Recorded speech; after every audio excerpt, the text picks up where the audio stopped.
નમસ્તે વિદ્યાર્થી મિત્રો, આજે આપણે આગળનું ઉદાહરણ લઈશું. ઉદાહરણ નંબર 19. એક પ્રામાણ્ય ચલ એક્સનું સંભાવના ઘટક વિધેય નીચે પ્રમાણે વ્યાખ્યાયિત થાય છે. એફ આપેલું છે અને એના ઉપરથી આપણને એક સૂત્ર અચળાંક ગુણ્યા ઈની -1/2 x - 25/10 એવું લખેલું છે. આની ઉપરથી તૃતીય ચતુર્થક વિચલન અને સરેરાશ વિચલન એવું મેળવવાનું છે. સૌપ્રથમ તો આપણને જે એફએક્સ આપેલું છે એ એફએક્સને આપણા જે સૂત્રમાં થિયરીમાં જે સૂત્ર આપેલું છે એ સૂત્ર પ્રમાણે આપણે એને ગોઠવીને અથવા તો પછી એની સાથે સરખાવીને જોઈશું. તો સરખાવી જોઈએ તો એનો મતલબ એવો થાય કે આ અચળાંક જે છે તે આટલો પોર્શન આવી જશે, આટલો ભાગ છે. ઈની ઘાતમાં 1/2 છે. એક્સની સાથે જે છે 25 તે મ્યુ કહેવાય અને 10 જે છે તે સિગ્મા કહેવાય, એવું આપણને ખબર પડી ગઈ. તો ચલો આપણે આ બંને વસ્તુ લખી દઈએ. અહીંયા આ બંને વસ્તુ લખી લઈએ કે મ્યુ અને સિગ્મા. તો મ્યુ બરાબર 25 અને સિગ્મા બરાબર 10. તો આ રીતે મળશે. હવે આપણે થિયરીમાં સમજી ગયા છીએ કે તૃતીય ચતુર્થક વિચલન, સરેરાશ વિચલન, આ ત્રણના સૂત્રો શું થાય. જે મેં તમને લોકોને પ્રમાણિત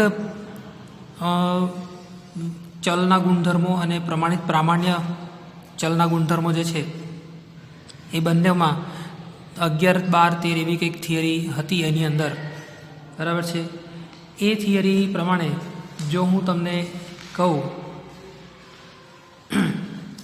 તો પેજ નંબર 109 અને 110 આ બંને પેજ નંબર પર આ સૂત્રો આપેલા છે. તો એ સૂત્રો અહીંયા આપણે લખી લઈએ અને એની કિંમતો મૂકી દઈએ. તો આ રીતે એના સૂત્રો છે. તૃતીય ચતુર્થકનું સૂત્ર એ થિયરી પરથી આપણને મળે છે મ્યુ પ્લસ 0.675 સિગ્મા. આ સિગ્મા છે છેલ્લે.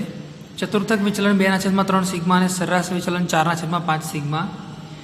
મ્યુની કિંમત અને પહેલાંની કિંમત મૂકી દઈએ. હવે તો મ્યુની કિંમત મૂકી દઈએ 25,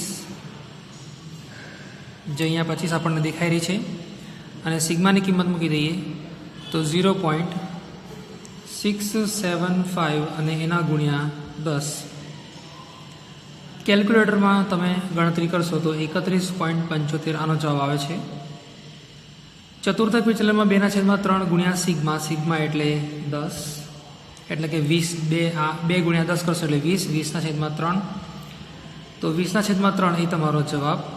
તમે પોઈન્ટમાં કન્વર્ટ ના પણ કરો તો પણ ચાલશે. અહીંયા 4/5 ગુણ્યા 10 એટલે 4/5 એટલે 4 ગુણ્યા 10 40. 40/5 તો 5 × 40 એટલે 8. આ તમારો જવાબ એવું કહેવાય.